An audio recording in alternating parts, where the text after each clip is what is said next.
할렐루야. 지난주에 이어서 시편 23편 말씀을 같이 나누려고 합니다. 여러분, 시편 23편은 우리가 잘 아는 말씀인데, 여호와는 나의 목자시니 내게 부족함이 없으리로다. 여러분, 지난주에 이 1절 말씀을 참 많이 설명을 했어요. 부족함이 없다라고 하면 여러분, 우리가 너무 좋잖아요. 부족한 게 결핍이라는 게 우리 인생에 있어서 늘 모자람, 늘 갈증, 늘 갈급함을 가지고 살아가잖아요. 그래서 모자람을 채우는 것이 인생인 것처럼 돈도 언제나 모자라서 돈도 더 벌고 싶고, 우리가 이 세상에 가지고 있는 것들이 아직도 부족한 듯 더 갖고 싶고 더 소유하고 싶게 사는 것이 우리들이에요. 그래서 이 부족함이 없다라고 생각하는 것을 소유의 개념으로 생각하면 우리가 늘 그렇게 생각하는 거죠. 하나님 잘 믿어서 축복받고, 하나님 잘 믿어서 돈 잘 벌고, 하나님 잘 믿어서, 그래서 여호와는 나의 목자시다, 내가 부족함이 없다라는 것이에요. 근데 이 말씀을 지난주에 나눴어요. 여러분, 나의 목자라고 하고 부족함이 없다라고 할 때, 지난주에 신명기 말씀 나눴어요. 너네들 40년 동안 광야 생활했잖아. 그런데 너희들이 부족함이 없었어 라고 말하잖아요. 근데 실제적으로 이스라엘 백성들 광야 40년 살면서 정말 부족함이 없었나요? 맨날 만나만 먹고 맨날 메추라고. 그래서 이집트 살 때 고기도 먹었고 뭐 부추도 먹었고 마늘도 먹었고 이런 얘기 하잖아요.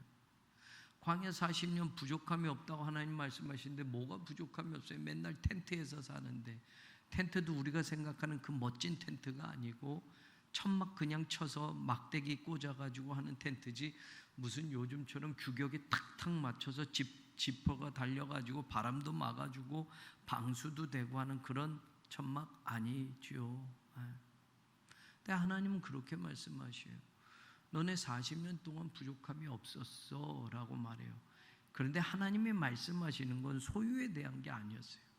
너들 광야에서 집 짓고 살았다, 광야에서 잘 먹고 잘 살았다, 이 말을 하는 게 아니에요. 여러분, 신명기 말씀에 중요하게 말한 게 뭐예요?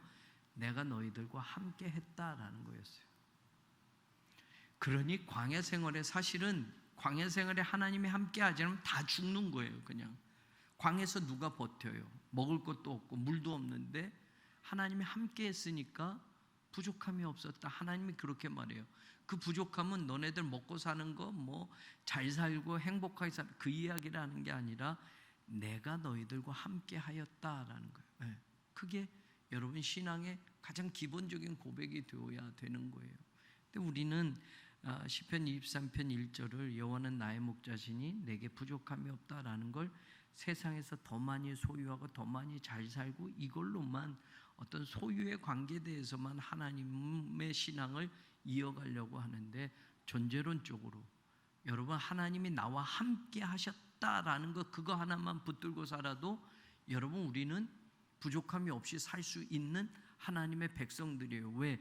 하나님이 함께 하시면 모든 것을 하나님이 다 책임져 주시는 거예요. 그게 우리들의 믿음의 고백이 되어야 되는 것입니다. 근데 사실은 말은 그렇게 하고, 여러분, 하나님 잘 믿어서 돈을 벌어서 돈이 있어서 사는 것처럼 살잖아요. 하나님 잘 믿어서 받은 이 세상의 것이 다른 사람보다 조금 더 많고 넉넉해져서 내가 살 수 있는 힘을 얻는 것처럼 얘기를 해요. 그래서 이거 없어지면 하나님은 여전히 변함없이 나와 함께 하시는데, 돈이 없어지면 여러분, 나는 끝났구나라고 생각하는 거예요. 대학교 떨어지면 아이들이 흔들리는 거예요. 난 뭐 이 세상 살 자격이 없어. 뭐 그리고 그 청소년 때 여러분 스스로 목숨을 끊는 아이들도 생기는 거예요. 근데 중요한 건 하나님이 나와 함께 하신다라는 이 믿음이 사실은 신앙에서 가장 중요한 건데, 이것만큼 중요한 게 없는데 이거를 놓치고 사니까 여러분, 내가 뭘 못 가졌고 내가 뭘 잃어버렸고 내가 망했고 뭐 내가 실패했고를 이야기하는 것이 되는 거예요.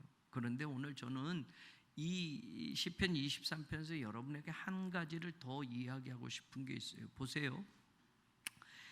2절에 보면 하나님이 나의 목자가 되시니까 이제 다윗은 목자와 양의 관계를 이야기하면서 시작을 한 거예요. 그러면 우리가 이 모습을 이해할 때 목자 대신 하나님이 양을 쭉 이끌고 가는 것, 다윗이 하나님을 나의 목자라고 고백했으니까 나는 하나님의 양이고, 그러니까 목자가 양을 이끌고 갈 때 2절에 보면 그가 나를 푸른 풀밭에 누이시며 쉴 만한 물가로 인도하시. 양에게 이거보다 더 좋은 게 어디 있어요? 푸른 풀밭에 목자가 이끌고 가서 거기서 양껏 먹고 거기에 푹 누워 있는 거. 그리고 그 옆에 시냇물이 흐르고, 여러분 우리가 이건 쉽게 생각하는 건데 척박한 유대 광야에서는 쉴 만한 물가라는 게 그렇게 여러분 늘 냇물이 흐르는 곳이 아니란 말이에요. 그런데 쉴 만한 물가로 인도하신다라고 할 때 목가적인 풍경 속에서 우리는 푸른 풀밭에 시냇물이 철철철 흐르고 양떼들이 아무 근심 없이 목자가 거기까지 이끌어서 거기서 행복하게 사는 것을 생각하고 마치 시편 23편을 그거로만 우리가 바라보고 있어요. 그런데 이건 초반에 이야기하는 거예요. 보세요, 여러분, 목자가 되신 주님께서 우리를 푸른 풀밭과 쉴 만한 물가로 뭐 하신다고 그랬어요? 인도한다. 그런데 인도한다라는 표현이 여러분 3절에도 보면 인도하시다, 우리말로 똑같이 끌린 자, 길도자, 길로 끌고 간다, 뭐 한자어를 써서 인도하신다. 근데 히브리어 단어는 두 개가 달라요. 여러분 이것도 인도고 저것도 인도니까 여러분 인도하신다라는 게 그렇게 와닿지 않아요. 그런데 차원이 다른 거예요. 차원이 다른 거. 이거를 오늘 저는 여러분과 이야기하고 싶은 거예요. 보세요. 역대하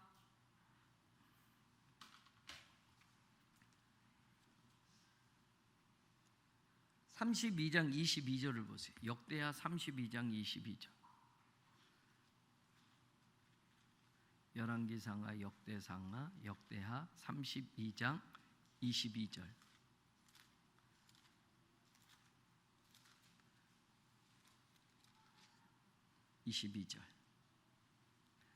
같이 읽어보세요. 시작. 이와같이 여호와께서 히스기야와 예루살렘 주민 아수르 왕 사네립의 손과 모든 적국의 손을 구원하여 내사 사면으로 보호하시며. 여러분 인도하다라는 이 단어, 똑같은 단어가 여기선 보호하다라는 단어로 쓰여 있어요. 그러니까 인도하다라는 이 나할이라는 히브리어 동사가 여러분 뜻으로 인도하다라는 뜻에는 뭐가 있다? 보호하다. 그러니까 양을 인도한다라는 건 뭐예요? 그냥 데리고 가는 정도가 아니라 양을 뭐 하는 거예요? 보호해 주는 거잖아요. 보호해 주는 거. 사실 이 인도하다라는 말은 보호하다라는 말이 더 의미가 있는 단어예요. 그 다음에 한번 더 찾아보세요. 창세기 47장 17절. 창세기 47장 17절.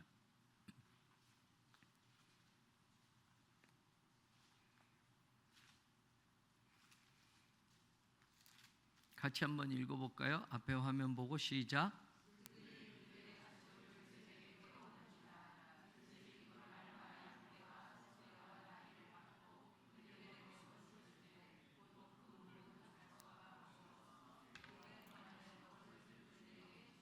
여러분 여기서 먹을 것을 주다라는 동사가 이 나할이라는 동사예요. 그러니까 먹을 것을 주다가 인도하다라는 거예요. 인도하다라는 말보다 사실은 목자는 양에게 뭘 해준다? 먹을 걸 준다, 보호하다라는 거예요. 양이 자발적으로 자기 먹을 것을 찾아내고 양이 알아서 먹지 않아요. 목자가 먹을 걸 주고 목자가 먹을 곳으로 데리고 가서 그걸 먹게 해야만 양이 먹는 거예요. 그죠? 그러니까 이 첫 번째 인도하다는 여러분 보호하다라는 것과 제공하다라는 동사, 그 뜻이 더 큰 거예요. 인도하다라는 보다는. 여러분 의미적으로 보세요. 목자가 양떼를 이끌고 가는 거예요. 이끌고 가서 뭘 하는 거예요? 양 한 마리씩 목자가 잡아먹으려고 이끌고 가는 거예요? 아니죠. 네. sometimes 양을 이끌고 가서 양털을 벗겨가지고 돈 벌려고 하지만 여러분 목자가 양을 인도한다라는 건 뭘 위해서? 양을 먹이기 위해서, 그리고 양을 어떻게 하기 위해서? 보호하기 위해서. 그래서 인도하다가 이런 거예요. 자, 우리가 신앙이 여기에 익숙해져 있어요. 사실은 이 신앙이 좋은 거예요. 우린 그렇게 살아요. 하나님이 여러분들 먹여주시면 이거보다 더 좋은 게 어디 있어요? 걱정 없겠죠. 하나님이 여러분을 지키시고 보호해 주시는 것, 날마다 그렇게만 살면 여러분 얼마나 좋겠어요. 그죠? 근데 다윗은 이거 이야기하는 게 아니에요. 여러분, 여기로 신앙이 이 차원에만 머물면 그냥 하나님이 날마다 뭐 먹을 거 주고, 날마다 뭐 돈 주고, 날마다 뭐 세상에서 성공시켜주고, 날마다 잘 살게 하고, 이거에 익숙해지면 여러분 수동적인 게 되는 거예요. 수동적인 거. 하나님은 수동적으로 신앙생활 하도록 우리를 원하시지 않아요. 그냥 하나님 주는 거 먹고, 하나님 지켜주시는 대로 살고, 그냥 안전하게 살고, 그냥 이렇게 수동적으로 그냥 하나님 다 해주세요 라고 하고, 그냥 하나님 믿었으니까 하나님 다 책임져 주세요 하고, 이런 차원의 신앙을 하나님이 원하시는 게 아니에요. 다윗은 지금 우리는 이런 생활을 하나님 때문에 하는 거야 라는 걸 말하고 싶은 게 아니에요. 그 뒤에 있는 말을 하고 싶은 거예요. 그런데 여러분, 우리가 그렇잖아요. 아기를 낳으면 누가 태어나자부터 너 가서 돈 벌어와 그러는 부모가 어디 있어요. 아기는 자기 스스로를 못 지키잖아요. 그러니까 아기를 어떻게 해야 돼요? 부모가 먹이는 거잖아요. 먹이는 거. 아기는 혼자 자기를 못 지키잖아요. 그러니까 아기를 어떻게 해야 돼요? 부모가 보호해 주는 거예요. 어느 정도 자랄 때지. 근데 그 아이가 20살이 되고 30살이 되고 40살이 되는데도 맨날 엄마 아버지 집에서 안 떠나고, 결혼도 안 하고, 난 엄마 아버지가 주는 거 먹고, 엄마가 밥 차려주는 건 난 너무 좋고, 난 회사 가기도 싫고, 아버지가 돈 벌어서 나 키워주는 거 좋아. 30살, 40살, 50살까지. 그래서 아버지가 할아버지가 돼서 70, 80, 엄마가 그렇게 됐는데도 자식이 집을 안 떠나고, 나는 언제나 먹여주시고 재워주시고 뭐 이렇게 사는 게 행복합니다. 그러면 그거 행복한 거예요? 그 자식이랑 같이 사는 게 좋은 거예요? 아니잖아요. 크면 어떻게 해야 돼요? 떠나가게 해야 돼요. 떠나가게 해야 돼요. 잘 살든 못 살든 네 힘으로 살아봐 라고 해야 돼요. 신앙도 마찬가지요. 날마다 하나님 주시는 것만 먹고 살고, 그냥 난 이렇게 살게요, 여기가 좋아요, 하나님 나 아무것도 하기 싫어요, 그리고 하나님 지켜주시는 대로 살고, 그냥 교회만 열심히 다니고, 나 예배 잘 드리고요. 하나님은 그렇게 우리가 신앙생활 하기를 원하시지 않아요. 여기까지만 이야기하고요, 3절부터 보세요. 3절부터 하나님은 내 영혼을 어떻게 하신다? 영혼이라고 얘기하자면 이 네페시라는 이 단어는 마음도 되고, 그 다음에 내 기력도 되고, 내 생명도 되는 거예요. 하나님은 소생시킨다라는, 이 소생시킨다는 원래 이 단어는 슈브라는 단어인데, 옛날 이 구약에는 회개하다라는 것으로 많이 쓰여졌는데, 이게 돌이키다, 새롭게 하다라는 뜻이에요. 회개하면 새로워지잖아요. 그래서 새롭게 되다, 돌이키다라는 뜻이에요. 하나님은 이거예요. 이거 내 영혼을, 내 심신을, 내 마음을, 내 삶의 전부를 어떻게 한다? 새롭게 하셔요. 새롭게 하셔. 이제 여기서부터 진짜 신앙이 뭔지를 가르쳐 주는 거예요. 목자 되신 하나님, 양을 그렇게 돌보시잖아. 하나님은 그런 분이야. 걱정하지 마. 그리고 이제 어떻게 살아야 되는지를 다윗이 말하는 거예요.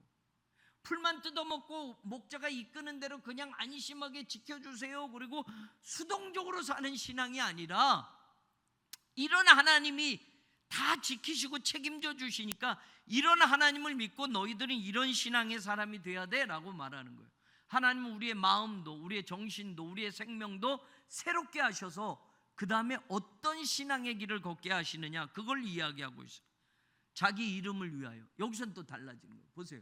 자기 이름을 위하여 어떻게? 자, 이게 양이 가는 길이에요? 어느 목자가 양한테 너 내 이름을 위해서 살아야 돼, 목자가 이런 사람이 있어요? 차원이 다른 신앙을 지금 이야기하는 거예요. 목자가 인도하는 양의 삶이 기본이고, 하나님이 이거 다 알아서 해주시는 거야. 근데 그걸 믿으면 이제 신앙을 업그레이드 시켜서 차원이 다른 신앙에 도전해 보라는 거예요. 그래서 이거는 실제적인 내 삶을 이야기하면서 말하는 거예요. 자기 이름을 위하여.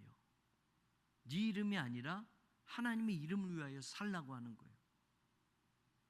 이건 여러분 여기서 정신이 확 드는 거예요. 그냥 먹여주고 지켜주시고 양처럼 매 그러면서 살게요가 아니라 너 내 이름을 위해서 살아야 돼 라고 말씀하시는 거예요. 거기에 안주하지 말고 이 땅에서 돈 벌고 뭐 가진 거 그게 축복이고 그게 신앙의 귀결점이 아니야. 그런 삶을 가지고 이 신앙에 도전해야 돼 라고 말하는 거예요. 내 이름을 위하여 좀 살아라 이제 말씀하시는 거예요. 믿음 생활이 그런 거여야 돼요. 하나님의 이름을 위하여 어떻게? 의의 길로? 자, 이 길이라는 단어가 여러분 그냥 우리말로는 길 이렇게 되어 있지만 이 길이 정확하게 번역하면 좁은 길이에요. 좁은 길. 여러분 좁은 길 가고 싶은 사람이 있어요? 없어. 다 큰 길, 넓은 길 가고 싶어요. 그게 세상에서 성공으로 가는 길이기 때문에 그래서 모두가 넓은 길을 가려고 하잖아요. 그런데 하나님의 길은 넓은 길이 아니야. 하나님의 이름을 위해서 사는 길은 좁은 길이야. 좁은 길은 불편해요. 좁은 길은 협착해요.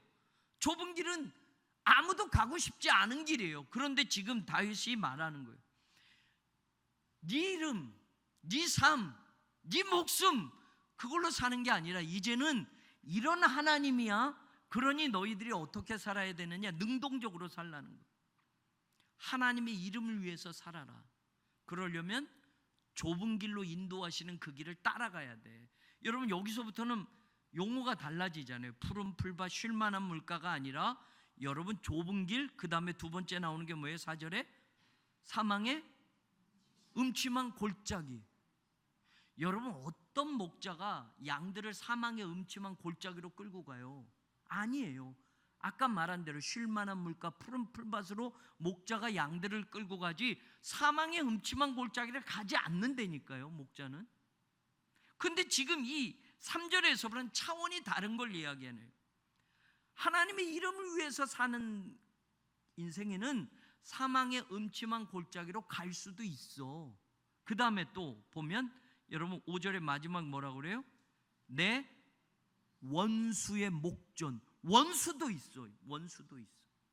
그러니까 여러분 이 3절부터는 달라지는 거예요. 자, 3절에서 뭐 한다고 그랬어요?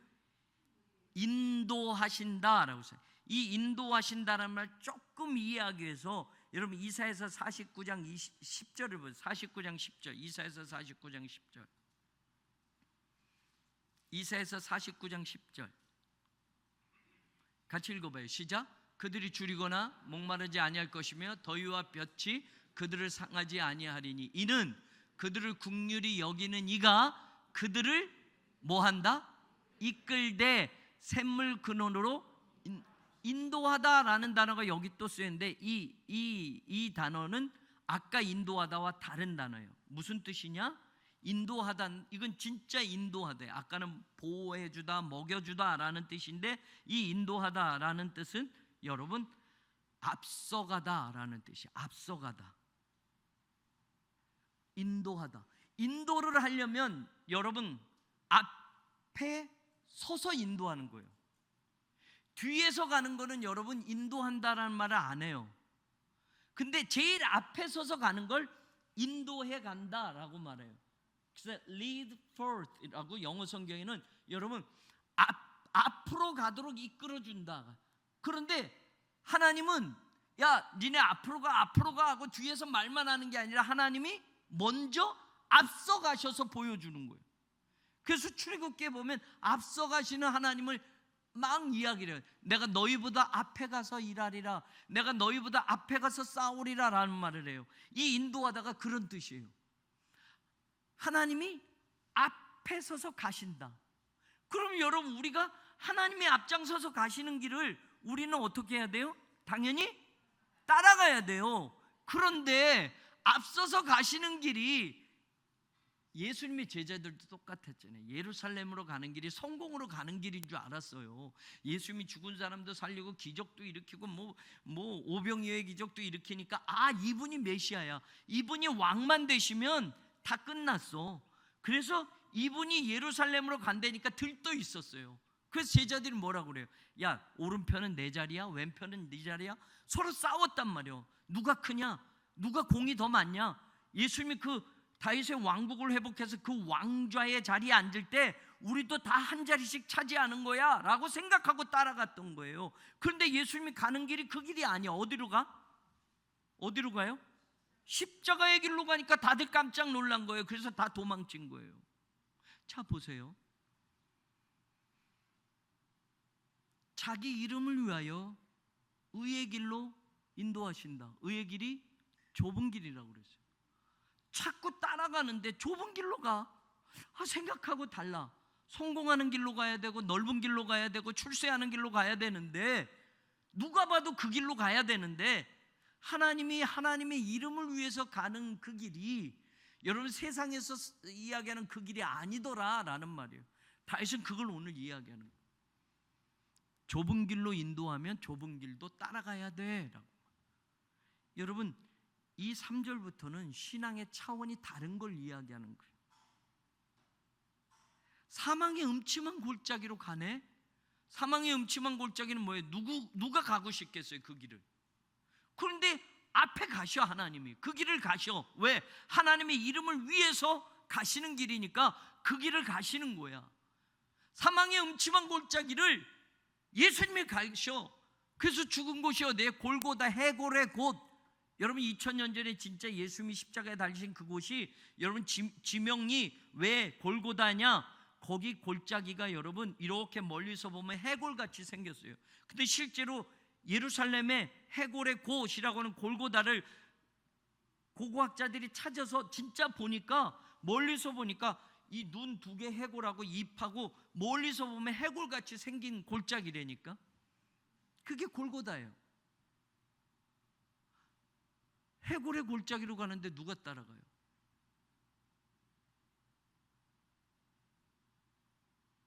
의의 길이, 자기 이름을 위하여 가는 그 길이 주님이 우리에게 바라시는 길이다라는 거예요. 푸른 풀밭, 쉴만한 물가. 우린 여기 너무 익숙해졌고 이게 신앙의 귀결인 줄 알아요. 예수 잘 믿어서 내가 축복받고 우리 자식들 잘 살고 걱정 없이 출세하고 뭐 판사, 변호사, 의사 다 되고 돈도 많이 벌고, 우리 가족을 하나님이 이렇게 축복하셨다. 아니, 제가 늘 강조하는 거예요. 예수님이 십자가에서 죽으신 게 이 땅에서 돈 잘 벌고 출세하라고 예수님이 십자가에서 죽으셨냐고. 너희도 내가 가는 길을 따라오겠느냐라고 물으시는 거. 내가 가는 길을 따라오려무나 라고 말씀하시는 거. 그게 제자다라고 하는데 아무도 그 길은 안 간다고 그래요. 예수 믿고 복 받는 길만 가고, 예수 믿고 출세하는 길만 가고, 예수 믿고 돈 잘 버는 길만 가서 여러분 자손 대대로 그거 이어가면서 사는 거, 이게 예수 잘 믿는 거로 착각하는 거예요. 아니요. 여러분, 사탄이 밀가부로 뜻하는 때가 오면 그거 다 날아가요. 그랬을 때 그거 의지하고 그게 전부인 줄 아는 사람들은 큰일 나는 거예요. 그런데 여러분, 진짜 내 이름을 위해서 살아보련, 의의 길을 한번 따라와 보련, 내가 먼저 간 그 길을 너희도 따라오련, 골고다로 향하는 그 십자가의 길을 내 제자가 되려면 따라올 수 있겠니? 라고 오늘 주님도 물으시는 거고, 다윗은 이거를 이야기하고 싶었던 거예요. 사망의 음침한 골짜기로 다닐지라도 여러분 해를 두려워하지 않아. 왜요? 왜? 에? 주께서 여기에 우리말로는 키라고 하는 왜냐하면이라는 접속사가 번역이 안 됐어요. 키 아타 임마디라고 돼 있어요. 제가 우리 교회 카페 지면 임마디, 하나님이 함께 하신, 나와 함께 한다라는 거. 아타는 주께서, 당신이라는 뜻이. 근데 이 구절 히브리어를 보면서 제가 은혜를 받았단 말이에요. 아까 초반에 내게 부족함이 없으리로 나의 목자시니, 그걸 신명기에서 말하신 거예요. 40년 광야에서 너네 부족한 거 없었잖아. 근데 우리가 생각하는 세상의 삶은 부족한 거 투성이었잖아요, 광야는. 그런데 하나님이 말하는 그 부족함이 없다는, 내가 40년 동안 한 번도 너네를 떠난 적이 없었어 라고 말씀하시는 거예요. 내가 너희와 함께 했다는 말을 하거든요. 그냥 여기서도 지금 말은 사망의 음침한 골짜기로 내가 혹 간다고 해도 의의 길, 주님이 원하시는 그 길, 하나님의 이름을 위해서 가는 그 길을 가다가 사망의 음침한 골짜기를 가는 길을 들어설지라도 내가 해받을 것을 걱정하지 않는 것은 뭐다? 주께서 나와 함께 하시기 때문이다 라고 그 이유를 설명하는 거예요. 이게 진짜 신앙인 거예요, 여러분. 주께서 나와 함께 하시면 사망의 골짜기를 가면 안 돼. 그게 우리 신앙이에요. 주께서 나와 함께 하시면 큰 길을 가야 되고 성공하는 길을 가고 모든 내 자식들이 서울대학교 다 입학하는 거고 졸업해서 의사 되고 판사 되고 변호사 되고 이렇게 성공해야 주께서 나와 함께 하셨습니다 라를 이야기하는 건데, 여러분 그게 아니라고 이야기하는 거예요. 하나님의 이름을 위해서 그 좁은 길을 가보겠니? 하나님의 이름을 위해서 사망의 골짜기 그 길도 갈 수 있겠니? 아멘. 그 길을 가면서도 두려워하지 않고 떨지 않고 겁내지 않는 건 뭐다? 하나님은 나와 함께 하신다. 역설적이잖아요. 하나님이 함께 하시면 사망의 음침한 골짜기를 가면 안 돼.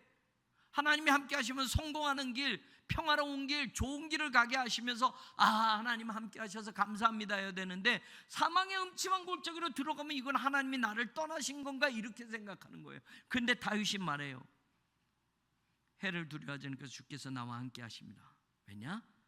거기에 주께서 함께 하심에 담대함의 이유가 어디 있어요? 주의 지팡이와 막대기가 나를 뭐한다? 안위한다. 그 막대기가 나를 안위하다라는 건 위로하다, 안심시키다라는 거예요. 여러분 이런 거 있죠. 목자가 가지고 있는 막대기는 양을 후려치려고 가진 막대기가 아니에요.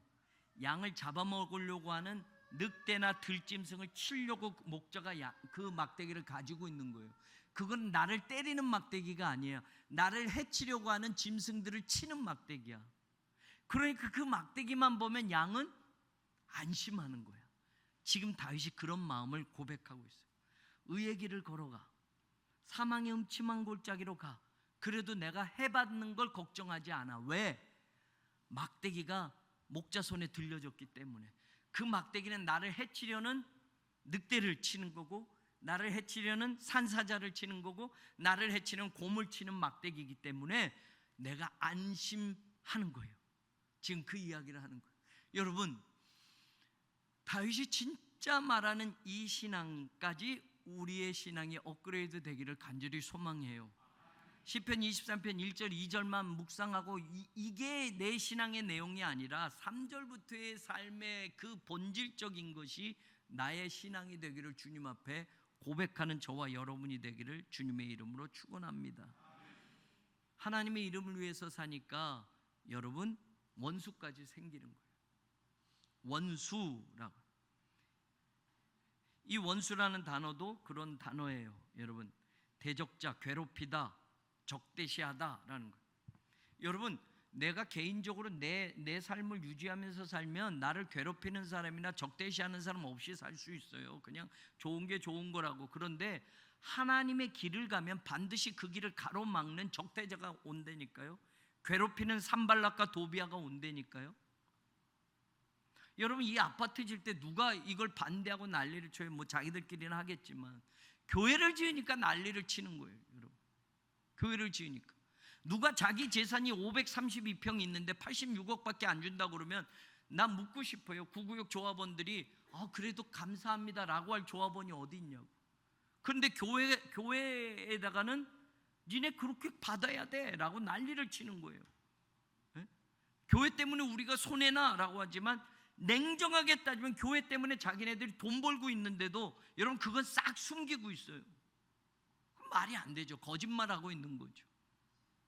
여러분, 의의 길을 가고 하나님의 이름을 위해서 가는 길에는 여러분 그 길을 막아서는 적대자들이 있다니까요. 사탄은 태초부터 지금까지 하나님의 사람들을 괴롭힌다니까요. 하나님의 길을, 하나님의 이름을 위해서 사는 길을 어떻게든 막아서고 대적하고 싸우겠다고 나선다니까요. 여러분, 사탄이 귀신처럼 까맣게 등장하고가 아니에요. 사탄은 공중권세 잡은 자, 악한 영들, 세상의 권세 잡은 자를 동원해서 하나님의 교회를 핍박하는 거예요. 김일성이를 잡고 북한의 교회를 무너뜨린 게 사탄이에요. 여러분, 지금 김정은을 붙잡고 여러분 북한의 동포들을 거짓말로 여러분 미혹하는 게 사탄이에요. 김정은 혼자가 아니라니까요.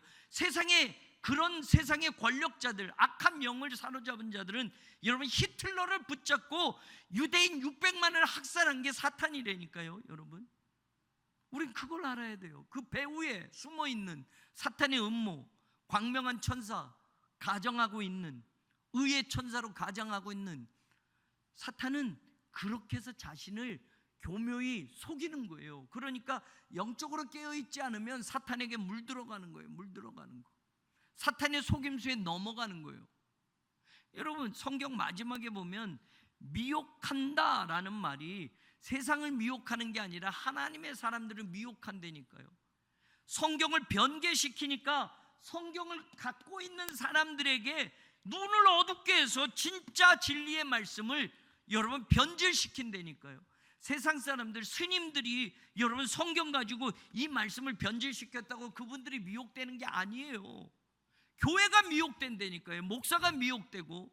여러분, 세상 사람들은 그냥 놔둬도 죽는 거니까 교회를 핍박하고 성도들을 미혹시키고 목회자들을 미혹시켜서 어떻게 해서든지 하나님의 이름을 위해서 사는 길을 걸어가지 못하게 만드는 게 사탄의 전략이에요. 여러분, 그 길을 가면 원수의 대적, 원수의 괴롭힘을 받게 돼 있어요. 그런데 다윗이 얘기하잖아요. 원수의 목전에서 결국은 하나님께서 뭘 베푸신다? 상을 차려주신다. 이 상이라는 건 리워드가 아니고 밥상이에요. 밥상. 밥상. 마지막에 하나님이 잔치상을 차려주신대.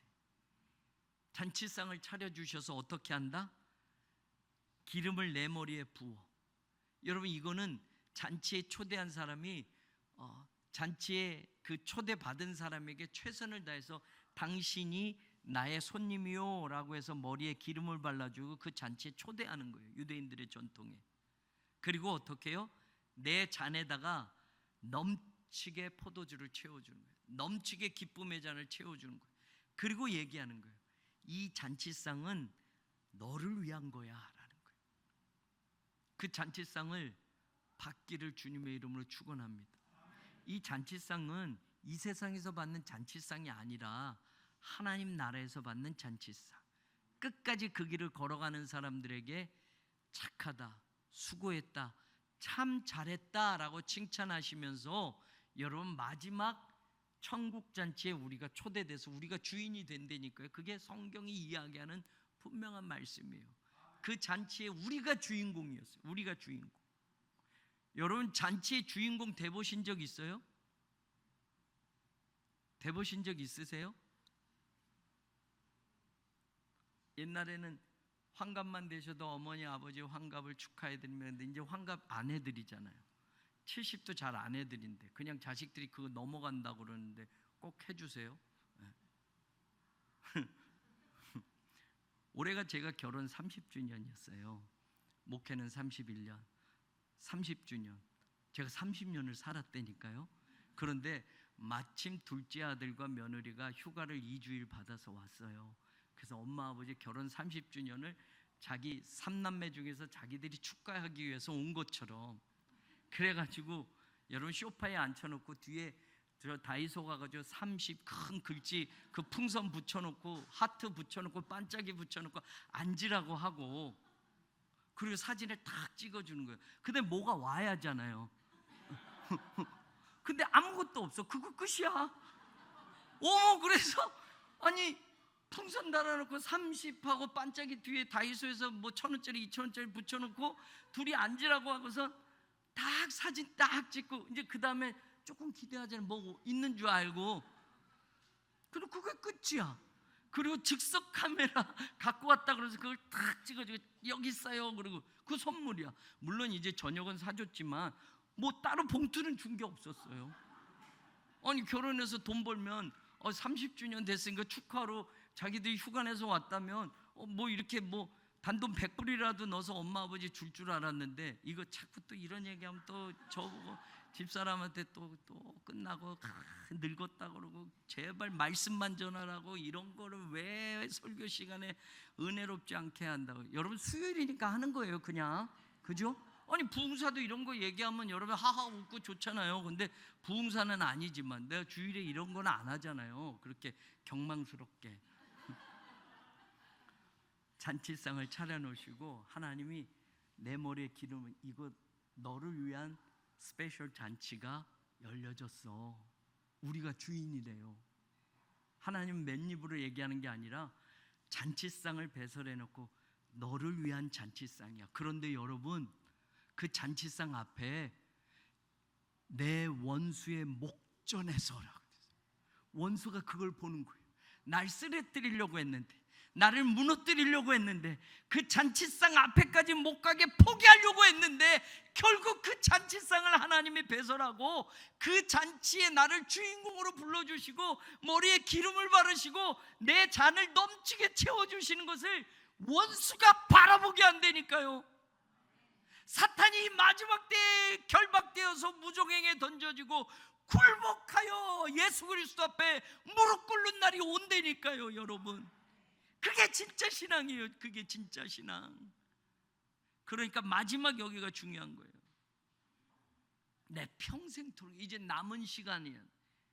선하심, 인자하심, 이건 하나님이에요. 선하심은 토부, 그 다음에 인자하심은 헤세드, 하나님의 사랑과 하나님의 선하심, 하나님의 좋은 것이 여러분 내 평생을 함께 해주신대요. 믿습니까? 아멘, 아멘. 이제 깨닫는 거예요. 하나님의 이름을 위해서 사는 길을 선택했더니 그 과정은 좁은 길이어서 힘들었더니 때로는 사망의 음침한 골짜기 같은 데로 가서 그 길을 가지만 내가 해봤지 않고 두려워하지 않고 하나님이 나와 그 길도 함께 하신 것을 깨닫고 고백하고 감사하고 그 길을 다 왔더니 마지막에 하나님이 잔치상을 베풀어 주시고 내 원수가 보는 앞에서 잘했다, 참 잘했다, 착하다, 충성된 종아라고 말씀하시며 이 상을 베풀어 주셨어요. 내 평생토록 하나님의 선하심과 인자하심이 나와 함께 하실 것을 내가 믿고 오늘 다시 여기 고백하는 거예요. 내가 여호와의 집에 영원히 살리로다. 아멘. 여러분 여기까지가 신앙이에요. 자이 아파트에서 영원히 살리로다 아니라니까. 세상의 것 그거 붙들고 영원히 아니라니까. 그건 다 무너지는 때가 있어요. 주의 이름을 위해서 선택하고 그 길을 걸었더니 내가 여호와의 집에, 하나님의 집에, 그 집은 무너지지도 않고 쇠하지도 않고 영원히 살 집으로 우리를 부르시고 그 잔치상을 우리에게 배설해 주시고 하나님 나라 백성으로 영원한 천국을 소유하고 영원한 하늘나라의 기업을 우리에게 상속하셔서 우리로 하여금 살게 하신다. 그게 저와 여러분이 끝까지 걸어갈 신앙의 여정이고 마지막 꼬린 지점이 되기를 주님의 이름으로 간절히 축원합니다. 나의 목자 푸른 풀밭 쉴 만한 물가가 오늘 다윗이 이야기하려는 것이 아니고 이제 조금 신앙의 차원을 높여봐라. 그래서 너를 위해서 살고 네 이름을 위해서 네 자식을 위해서 사는 게 아니라 하나님의 이름을 위해서 의의 길을 걸어가 봐라. 좁지만 가봐라. 사망의 음침한 골짜기를 갈 때도 있지만 가봐라. 원수가 앞을 막고 괴롭히지만 가봐라. 하나님이 끝까지 함께 할 것이고 결국엔 하나님이 너를 주인공으로 삼는 잔치상을 베풀어 주실 것이고 거기에 영원히 하나님과 함께 사는 축복이 너의 것이 될 것이다. 그 믿음이 저의 것, 여러분 것 되고 하늘을 소망하고 영생을 사는 사람처럼 살아가기를 주님의 이름으로 간절히 축원합니다.